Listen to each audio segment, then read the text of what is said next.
Impulsa nuestros cazas y recubre nuestros labios. Nos permite conducir, prenderle fuego e incluso jugar con él. Dependemos de él, desde nuestras camisetas hasta nuestros tejados. De modo que si creen que lo tenemos crudo, piénsenlo mejor. A continuación, en Maravillas Modernas, los secretos del petróleo.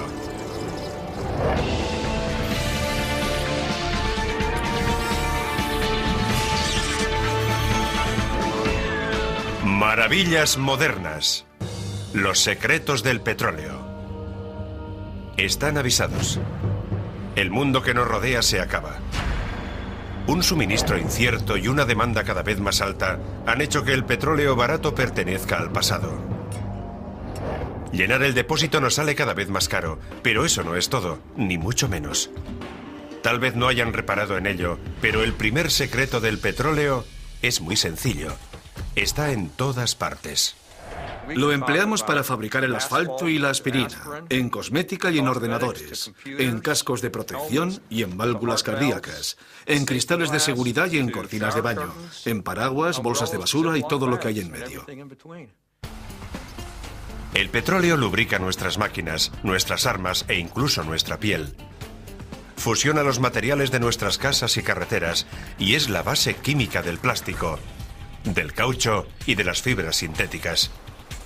Fíjense bien. El 30% de nuestros televisores está hecho de materiales derivados del petróleo, el 50% de nuestras zapatillas deportivas. El atuendo deportivo es derivado del petróleo casi al 100%, e incluso el detergente con el que lo lavamos. Igual que las lentes de contacto. Ni que decir tiene de su cepillo de dientes. Un momento, ¿ha dicho que la aspirina también? La aspirina y otros fármacos tienen como base el petróleo, como las drogas para combatir el cáncer.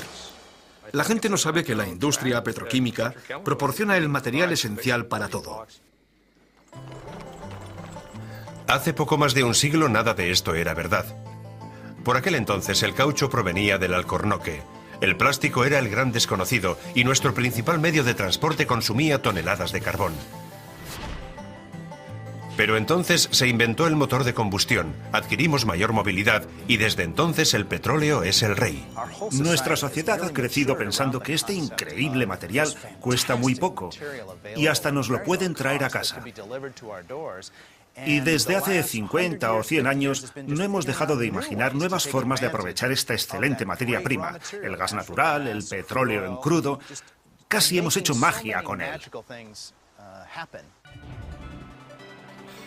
Un solo barril de crudo contiene unos 160 litros y los norteamericanos consumen al día unos 20 millones. Aproximadamente el 50% de cada barril se destina a la gasolina de automoción, un 15% se transforma en gasóleo. Por increíble que parezca, el 35% restante es lo que sustenta nuestro mundo. ¿Qué tiene el petróleo que lo hace tan polifacético y por ahora tan importante? Dentro de cada barril hay una mezcla de moléculas de hidrógeno y carbono que forman todo tipo de enlaces conocidos como los hidrocarburos. Algunos, como el C4, más conocido por metano, son hidrocarburos relativamente sencillos y se consideran ligeros. El combustible de automoción contiene cadenas moleculares algo más largas, mientras que otros, como la estructura química del aceite de motor, contienen cadenas más complejas de 50 o más átomos de carbono. Si separamos estas moléculas del crudo, obtendremos importantes fuentes de energía, como la gasolina o el gasóleo. Pero lo que queda es una rica mezcla de bases químicas conocidas como materias primas. Después, todo depende del refinado. Básicamente, en el proceso de refinería se toma el petróleo crudo y se reorganizan las moléculas mediante diferentes procesos. Con unos se elabora la gasolina, con otros se obtiene gasóleo, con otros carburante, con otros el queroseno y también las materias básicas con las que se fabrican todo tipo de productos para consumo mundial. Valero Oil es la refinería más grande de Norteamérica. Aquí en sus instalaciones de Wilmington, California, procesan diariamente más de 135.000 barriles, que llegan en grandes petroleros y son bombeados hasta la costa. Este es el oleoducto por el que nos llega el crudo desde los barcos y por el que se transporta. Tiene un diámetro de 75 centímetros y se introduce en estos tanques. Disponemos de 4 tanques, cada uno con capacidad para 300.000 barriles. Una refinería es un enorme complejo químico donde se realizan 4 tareas básicas: destilación, limpieza con agua, craqueado y mezclado. Cada paso está diseñado para obtener materias primas más puras y concretas. El primer paso es la destilación, donde se separan los hidrocarburos primarios entre sí. La destilación de crudo es el primer paso del proceso de refinado. Aquí tomamos el crudo que proviene de los tanques y comenzamos la separación inicial. El petróleo se calienta por encima de los 370 grados centígrados en un horno conectado a esta torre. Al aumentar el calor, las diferentes moléculas de hidrocarburos del crudo empiezan a evaporarse a diversas temperaturas. Una vez separadas, sus gases se elevan dentro de la torre, se enfrían, se condensan y son extraídos a determinados niveles. Los hidrocarburos más ligeros, como los gases líquidos que se utilizan para fabricar aspirinas, suben hasta arriba, mientras que los más pesados, que se emplean en aceite de motor y asfalto, permanecen en la parte inferior. Como resultado, el crudo que antes era uniforme se ha separado en varios elementos. Tras la separación del crudo obtenemos estos productos que ven aquí. Empezando por el más ligero, tenemos gas natural, que se almacena en este tubo a alta presión. Obtenemos una gasolina ligera, otra gasolina más pesada llamada nafta, combustible para aviones a reacción y gasóleo diésel. También obtenemos diferentes productos de la gama del gasoil y residuos, como el asfalto. O en este caso, tenemos una muestra de coque. Ninguna de las sustancias que salen de la torre de destilación son productos acabados y requieren un ulterior procesado. Llevan millones de años bajo tierra y hay que limpiarlos a fondo para eliminar contaminantes, sobre todo el azufre.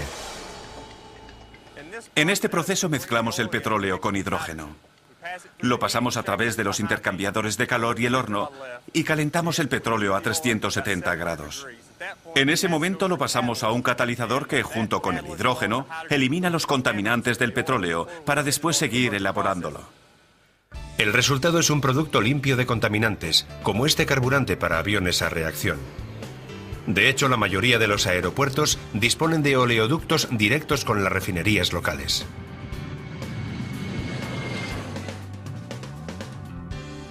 Respecto al azufre obtenido, se comercializa como componente clave para fertilizantes agrícolas, en la fabricación de neumáticos, para extintores e incluso explosivos. Pero no todos los elementos están listos. Algunos incluso necesitan un tratamiento atómico. Con el craqueado, las moléculas complejas de hidrocarburos se fragmentan en otras más sencillas y prácticas, con las que se fabrican productos acabados. Esto se puede hacer aplicando mucho calor o combinándolas con catalizadores químicos. Aquí se ve el tipo de catalizador que usamos. Se mueve casi como un líquido. Lo que hacemos es mezclar este catalizador con el gasóleo a temperaturas muy altas, más de 700 grados centígrados, y este reacciona formando estos productos más ligeros que vemos aquí. Al dividir los gases pesados del petróleo en moléculas más pequeñas, se obtiene un combustible utilizado en barcos. Además, se obtiene propileno, que se almacena en este recipiente. El propileno es una materia prima que se usa en maquillajes, dentífricos, anticongelantes, pinturas y productos de poliuretano, como los cascos de fútbol americano. Desde 1974 no se han construido más refinerías en los Estados Unidos. Las refinerías han tenido que adaptarse para satisfacer la creciente demanda. No tiramos nada. El barril de crudo es un recurso demasiado valioso como para no intentar aprovecharlo al máximo. Procuramos aprovechar el 100% del barril. A lo largo de su historia, la industria ha utilizado hallazgos casuales para transformar la basura en productos útiles. La petroleína era un ungüento blanquecino que surgía del terreno con las perforadoras y a menudo atascaba los engranajes. El químico Robert Chasebrough se enteró de que los obreros lo usaban como bálsamo para las heridas y empezó a experimentar con él. Posteriormente llamó a su producto vaselina. Aunque ya no se obtiene de las perforadoras, hoy en día cada 39 segundos se vende un tarro de vaselina como derivado de lubricantes refinados.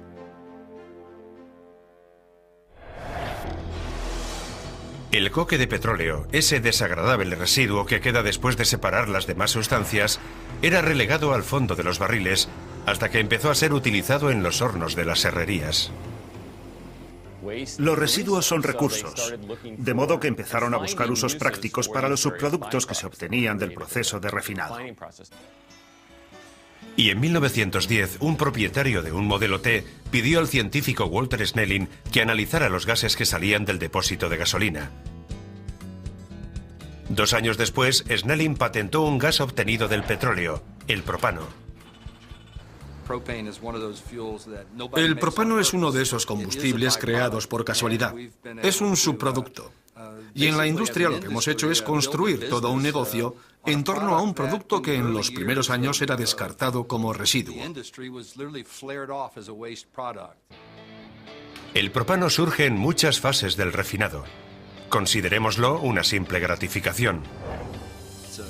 Es un hidrocarburo muy energético. Tiene casi 3/4 partes más de hidrógeno por molécula que una molécula de gas natural. También es un carburante que arde bien y es muy rentable.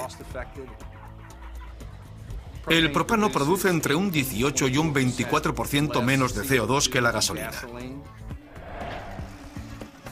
Actualmente más de 17 millones de hogares utilizan el propano para calefacción, cocina y energía.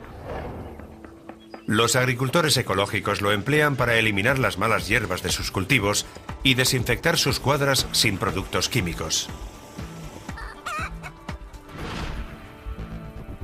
Y por supuesto, en más de 50 millones de hogares se utiliza para encender la barbacoa. Imagínese, el 2% del mercado energético lo consumen 50 millones de familias solo para la barbacoa. Una ventaja importante del petróleo y sus derivados es su facilidad de manejo. Por ejemplo, comparado con el carbón, es un recurso fácil de transportar. El petróleo es muy versátil y una de sus características es que es líquido y fácil de transportar. El propano no es ninguna excepción. Los fabricantes someten el gas a presión, lo que lo convierte en líquido. Así es 270 veces más compacto.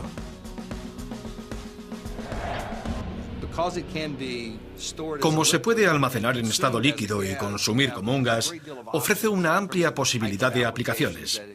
A veces puede tener muchos inconvenientes, pero esa es una de las singulares propiedades del propano, que puede ser un líquido y también se puede usar como un gas.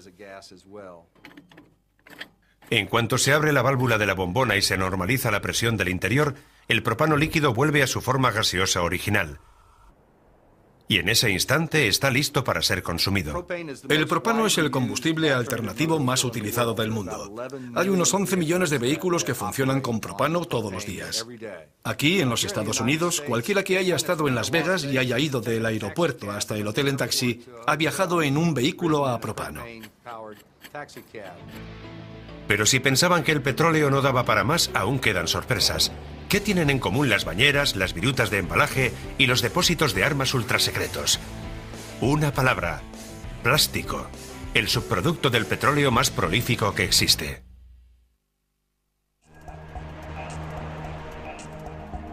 Cada año en las refinerías norteamericanas se elaboran más de 6.000 millones de barriles de petróleo.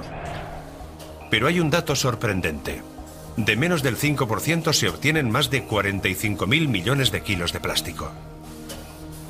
Eso es más plástico que lo que pesan juntos todos los hombres, mujeres y niños de Estados Unidos. El plástico es el producto final más abundante del petróleo.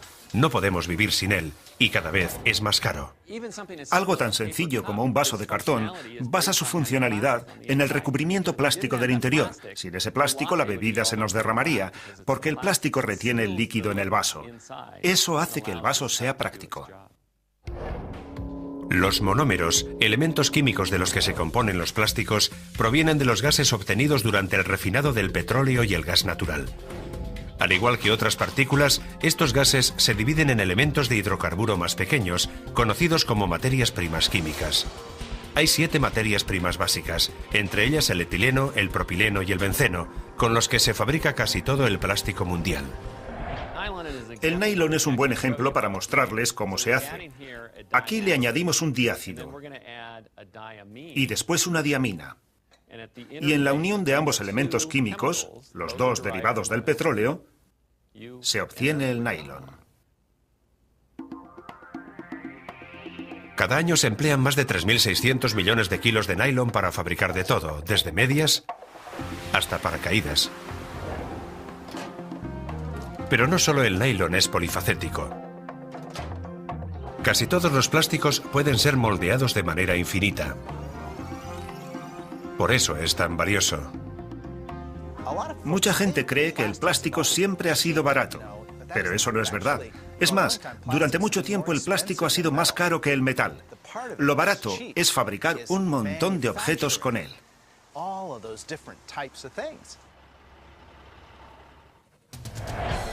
Spartek Plastics es un fabricante internacional de materiales plásticos. Tiene una producción anual cercana a los 500 millones de kilos.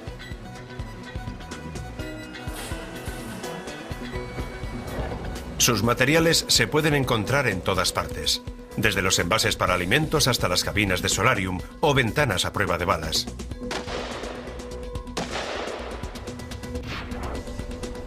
Aquí, en sus instalaciones de La Mirada, California, se fabrican laminados y rollos de 2 de los plásticos más importantes. En esta planta se elaboran el ABS o el poliestireno. Ambos son materiales basados en el estireno. Cada vez que abran la puerta de la nevera, las bandejas, los compartimentos para la comida y, por supuesto, la puerta, llevan poliestireno. El ABS y el poliestireno llegan a Spartek en forma de perdigones de plástico. Algunos son de nueva fabricación, otros son reciclados. Son trasladados mediante mangueras de aire hasta llegar al extrusor, el núcleo de la operación. En el interior de este extrusor por calor hay una barrena helicoidal que gira constantemente, arrastrando los perdigones hacia el otro extremo. Los perdigones se comprimen y se frotan entre sí, generando calor y fricción, con lo que el plástico se derrite. La masa mezclada se pasa a través de un estrecho filtro. Así se forma una película de plástico que se desliza a través de una serie de rodillos. Parece muy sencillo, pero para diseñar la barrena se requiere un sofisticado cálculo geométrico, y eso se ha hecho a base de hacer pruebas y meter la pata durante mucho tiempo. Este material se utilizará en diversos embalajes. Si cambiamos la maquinaria por otra más grande, se podrán obtener piezas con las que fabricar bañeras de hidromasaje, botes o incluso kayaks. Se coloca esta plancha en los hornos y se calienta poco a poco. No se calienta de forma repentina, como cuando se funde el material al principio. Así se reblandece hasta combarse, hasta lo que llaman el punto de deformación. Entonces se coloca en un molde y mediante la técnica del vacío se empuja hacia abajo y adopta la forma que se le quiera dar. La extrusión por calor es un sistema clave para la fabricación de plásticos a medida. Pero también hay otros, como la soldadura. El vinilo, también conocido como PVC, es un plástico obtenido del petróleo, muy conocido por su durabilidad y flexibilidad. Su utilidad fue comprobada en los años 20 por un ingeniero químico que, según la leyenda, buscaba una pelota de golf más resistente. Actualmente los plásticos derivados del petróleo siguen desempeñando un papel importante en la fabricación de pelotas de golf.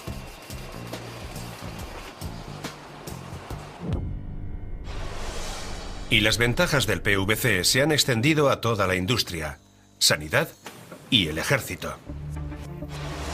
Desde 1997, el ejército estadounidense ha destruido casi el 55% de su armamento químico de la Guerra Fría. pero aún le faltan unas 14.000 toneladas. Y en este entorno cargado de agentes tóxicos como el gas sarín, el buzo protector puede suponer para un trabajador la diferencia entre la vida y la muerte. Aquí, en Vinyl Technology, se han fabricado más de 130.000 buzos de vinilo. El buzo está hecho de un 99% de material plástico. El visor es básicamente material de parabrisas, del que se usa en coches descapotables. Todo lo demás consiste en una aleación especial de capas de plástico, especialmente creadas para protegerse de los agentes químicos. Están diseñados para retrasar la permeabilidad de una sustancia a través del material y permitir que el obrero trabaje el máximo tiempo posible. El buzo no lleva costuras ni remaches. Todas las juntas de los materiales están soldadas por radiofrecuencia. Si nos fijamos bien, podemos distinguir algunas de las juntas del perímetro del visor. El vinilo está soldado con la aleación, que es el material blanco. Todas las costuras son muy limpias y están por fuera para proporcionar la máxima comodidad al usuario. Los buzos no están terminados hasta que los trabajadores que los usen se los prueban. Cuando los obreros se disponen a entrar, se colocan los buzos y estos quedan físicamente termosellados mediante una máquina parecida a la que empleamos para fabricar los trajes. De modo que una vez que entran, se quedan dentro todo el rato. Realizan su tarea, se quitan el buzo y en ese momento el buzo se desecha. El petróleo es eficaz para protegerse de sustancias químicas peligrosas. Pero, ¿qué sucede si se ingiere accidentalmente? Seguramente ya le habrá pasado. Si hablamos de palabras mayores, pocas cosas hay más grandes que la oruga transportadora, el vehículo que traslada el transbordador espacial de un lugar a otro. Cuesta creer que este coloso de casi 3 millones de kilos de peso tenga mucho que ver con un reloj de pulsera. A pesar de la diferencia de tamaño, bajo su apariencia, ambos mecanismos tienen muchas piezas móviles. Y ya pesen varias toneladas o pocas micras, las piezas móviles casi siempre requieren lubricantes derivados del petróleo. Un lubricante está diseñado para hacer dos cosas muy diferentes. Una es evitar el desgaste y la otra tiene que ver con el calor que generan las piezas móviles. Su poder de lubricación consiste en eliminar el calor que se genera y evitar el rozamiento de las superficies. Los lubricantes están hechos de aceites básicos separados de los elementos más pesados en la torre de destilación. Son una de las fracciones más valiosas, aunque representen menos del 8% del producto de un barril. Eso se debe a que sirven para muchas cosas, desde trasladar el transbordador o guiar un misil, hasta fijar la cadena de las sierras mecánicas.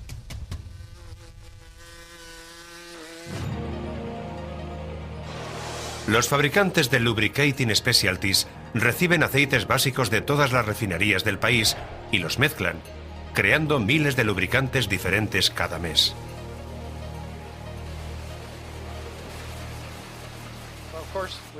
Fabricamos aceite de motor. Seguramente sea nuestro producto estrella.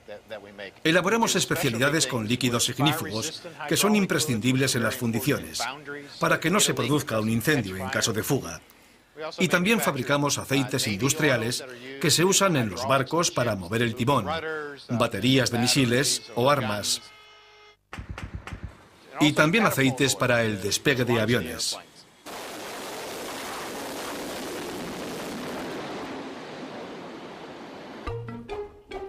La labor de un lubricante consiste en crear una fina película entre dos piezas móviles. Debe tener el grosor suficiente para resistir la fricción generada por ambas piezas, pero debe ser lo bastante fina como para no inhibir su rendimiento. El espesor se conoce por viscosidad y está determinado por la mezcla de los aceites básicos de la refinería con otros aditivos químicos. Esta es la que llamamos zona de mezclado o el nido de serpiente. Aquí es donde tomamos y mezclamos las materias primas. Algunas mezclas son sencillas, tienen 1 o 2 ingredientes. Otras son más complejas y llevan hasta 20 ingredientes. Algunas son líquidas, otras son sólidas. Aquí es donde podemos ganar o perder dinero. Si cometemos un error, sale muy caro. Uno de esos aditivos representa la W, de winter, invierno en inglés, del lubricante de motor. Se llama promotor del índice de viscosidad y viene en bloques de 22 kilos. Pero ojo, no es un sólido. Se solidifica en frío. Si abrimos este lateral y regresamos mañana por la mañana, lo encontraremos desparramado por el suelo. Aunque parezca sólido, en realidad sigue siendo un líquido muy grueso y viscoso. La sustancia se corta, se calienta y se mezcla con el lubricante de motor para asegurar su eficacia durante todo el invierno. Es una sustancia que nos permite utilizar el mismo lubricante de motor en verano como en invierno. Se dilata con mucha rapidez. En estado frío se asemeja al muelle de un reloj. Está muy comprimido.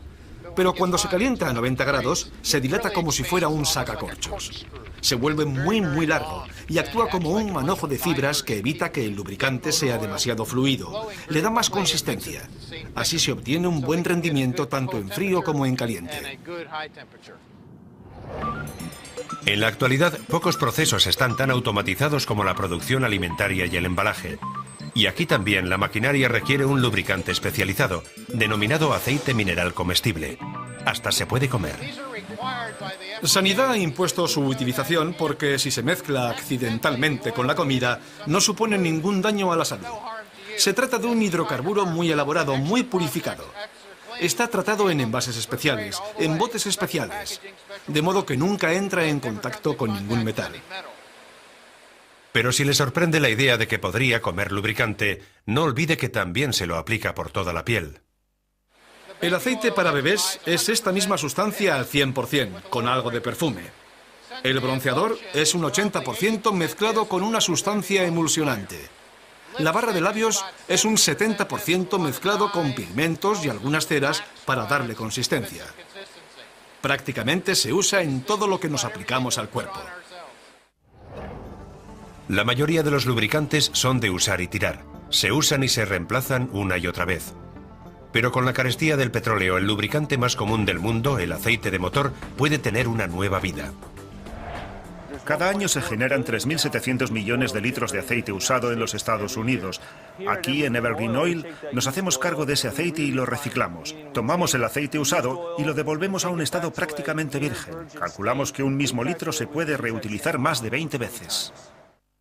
El aceite reciclado es diferente del aceite reacondicionado, que a menudo es etiquetado como de segunda mano y simplemente filtrado, a veces con resultados desiguales. Evergreen Oil calcula que un reciclado de todos los aceites podría permitirnos ahorrar más de 90.000 barriles de petróleo al día.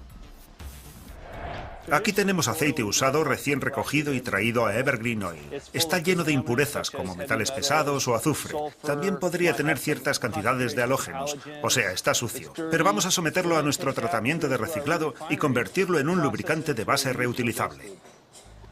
El reciclado viene a ser el proceso a la inversa del refinado original.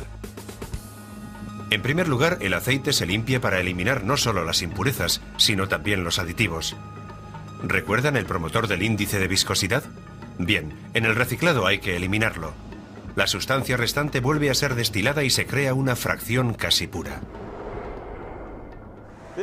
Este es nuestro lubricante de base reciclado. En el proceso se han eliminado todos los metales, las impurezas, los elementos aditivos, el agua, todo lo que sobraba. Y lo hemos devuelto a un estado casi virgen. Y esto vale su peso en oro.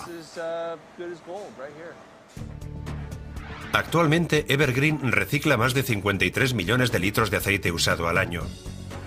La energía necesaria para reciclar el aceite de motor es casi la mitad de la necesaria para refinar petróleo en crudo. Indudablemente, no solo es un buen negocio, sino también positivo para el medio ambiente. Pero el aceite de motor no es el único producto reciclado que se utiliza para el transporte. Y este no tiene desperdicio.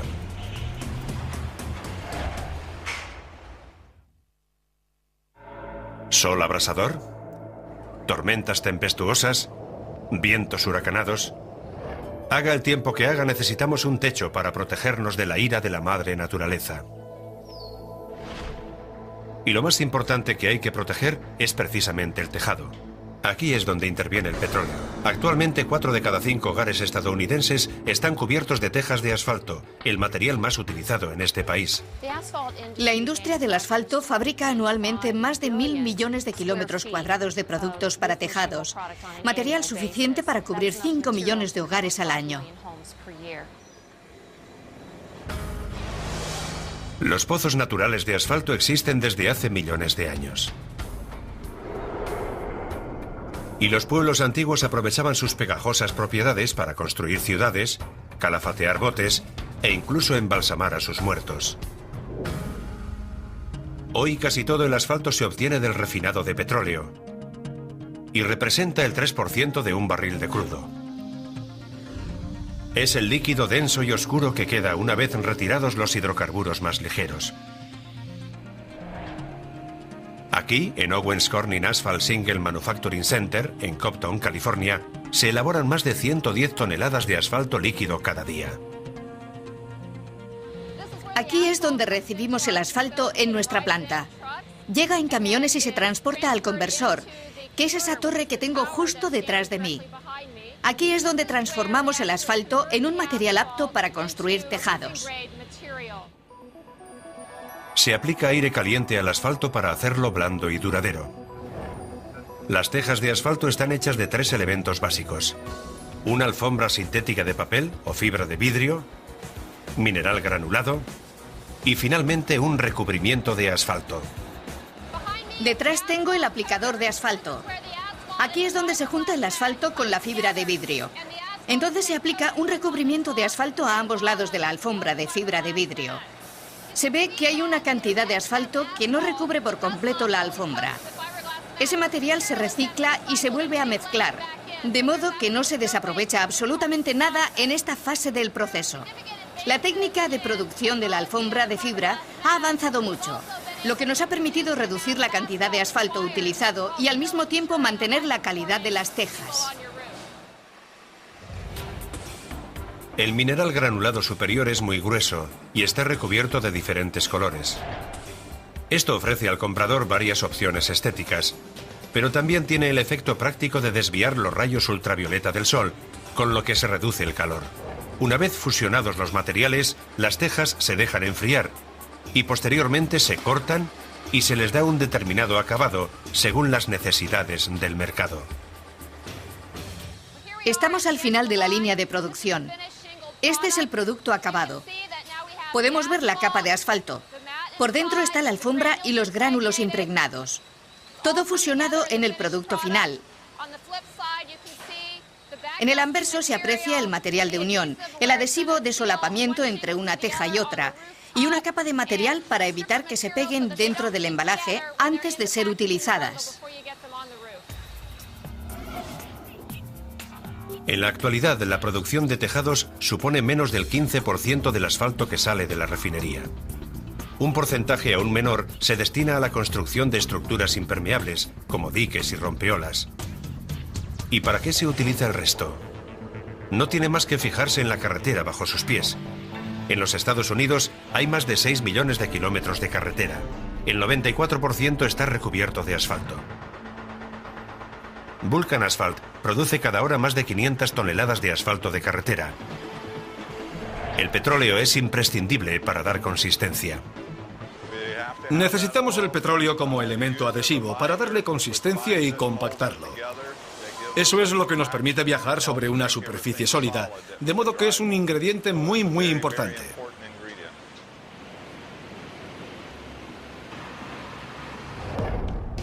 El asfalto de carretera se fabrica con arena y piedrecillas de diferentes tamaños o grava, también llamada agregado triturado. Todo esto se mezcla en un mortero. Como se puede ver, tengo piedrecillas de diferentes tamaños, algunas de medio centímetro, otras de 1 centímetro, otras mayores, y también arena. En la mezcla utilizamos diferentes tamaños. Para hacer un buen mortero hay que rellenar todos los huecos, que no haya ningún resquicio. Lo que hacemos es empezar por la grava más grande y después se añade la más pequeña para que quede todo compacto. De otro modo, la carretera se quebraría. El petróleo rellena todas las grietas y también le da consistencia. Los diferentes tipos de superficie requieren diferentes mezclas. Una vez establecida la fórmula correcta, el agregado se traslada a una secadora, donde se calienta a casi 900 grados centígrados. Lo secamos por completo antes de mezclarlo con el petróleo, porque el agua y el petróleo no ligan. Dentro de la secadora, Vulcan también añade asfalto reciclado al mortero, con lo que se ahorra grava y petróleo. Esto es asfalto reciclado.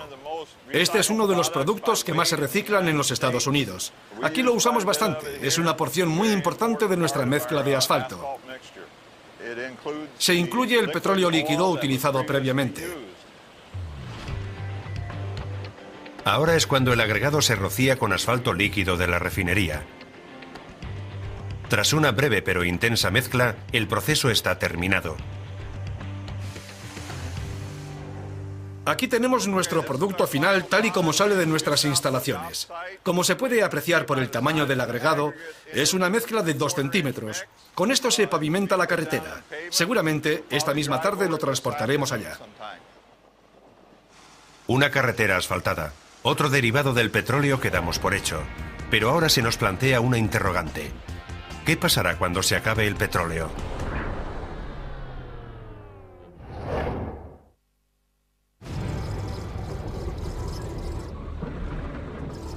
¿Qué pasará cuando se acabe el petróleo? Nadie sabe cuándo será eso. Pero en una cosa estamos de acuerdo. Al aumentar la demanda, el suministro se irá reduciendo, hasta que un buen día el petróleo crudo se agote como recurso primario natural. Y será mejor que nos vayamos preparando. Si lo miramos con objetividad, comprenderemos que es un recurso excelente que tal vez aún no haya sido utilizado adecuadamente. Hemos dependido de él pensando que duraría para siempre, pero los recursos son limitados, jamás duran para siempre. Estamos desarrollando alternativas para casi todos los derivados del petróleo. Cada vez hay más fuentes de energía renovable. Por ejemplo, la energía eólica cubre un 1% de las necesidades energéticas de Norteamérica, como en su día hizo el uso incipiente del petróleo. Y eso no es todo. Esta autopista no solo está pavimentada con asfalto tradicional, sino también con un bioasfalto obtenido del azúcar de caña. Y aunque la mayoría de los lubricantes de motor sintéticos aún contengan petróleo, el coste de los lubricantes 100% sintéticos sigue disminuyendo. Hace poco, Virgin Atlantic Airlines lanzó el primer avión que funciona con una mezcla parcial de combustible a base de algas.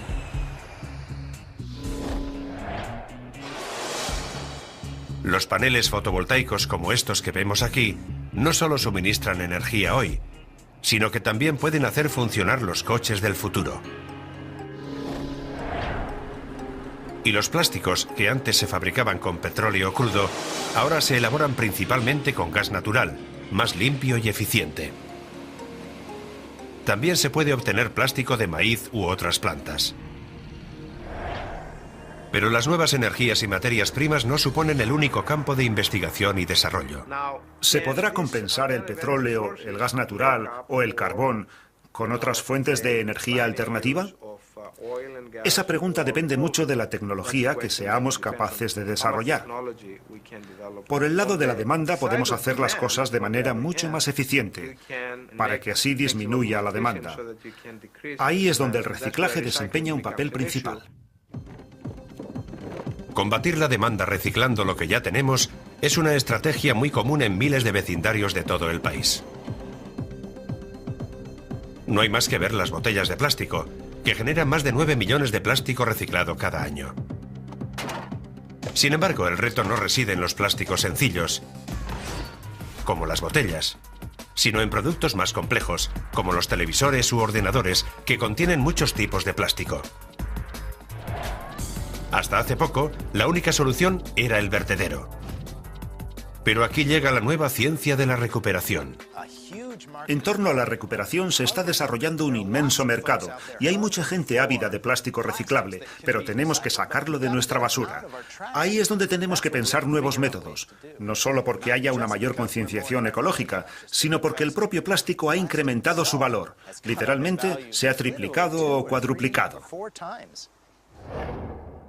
En 1994, Trip Allen fundó la empresa MBA Polymeries para reciclar piezas de plástico de equipos de alta tecnología. Podemos aprovecharnos de las propiedades del plástico, por ejemplo, de su densidad. Los plásticos tienen diferentes densidades. El polietileno de una botella de detergente o de leche es más ligero que el agua. El poliéster PET, lo que usamos en las botellas de refresco, es más pesado que el agua. Tomamos los dos, los trituramos, los agitamos y sin más los introducimos en agua. Y apreciamos la separación. El polietileno flota y el poliéster o PET se hunde. No siempre resulta tan sencillo. Hay que buscar métodos prácticos para separar los plásticos.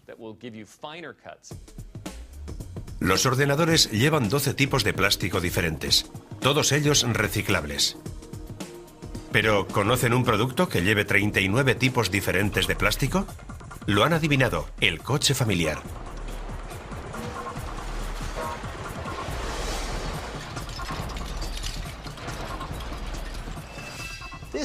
Esto es lo que queda del coche familiar.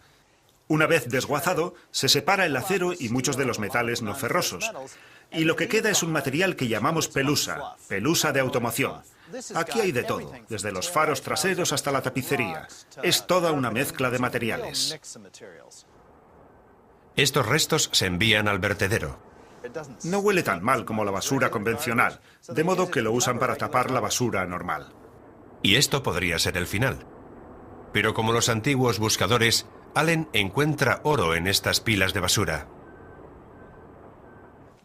Este vehículo utiliza una serie de técnicas que provienen principalmente de los antiguos conceptos de la minería. California fue fundada durante la fiebre del oro. ¿Y qué es la búsqueda del oro sino la selección de piedrecillas amarillas entre otras piedrecillas inmundas? El proceso comienza pasando la pelusa de automoción a través de unos imanes para eliminar cualquier partícula metálica. Entonces se introduce la pelusa en una serie de ciclones de agua, tornados giratorios de H2O, que separan los diferentes plásticos u otros elementos de la pelusa. Al seleccionar el material según su rapidez para hundirse o flotar, podemos obtener diferentes productos simplemente usando agua. Hay mucho acero y metales no ferrosos, pero también hay diversas variedades de plástico que se pueden aprovechar para elaborar otros productos de consumo. Todavía es un prototipo, pero las posibilidades de este ciclón de agua saltan a la vista y se pueden aplicar a mayor escala, como en los propios vertederos. Pero por ahora debemos tener presente que en un mundo que lucha contra la tiranía del petróleo, la innovación y el desarrollo esconden secretos que no deberíamos olvidar.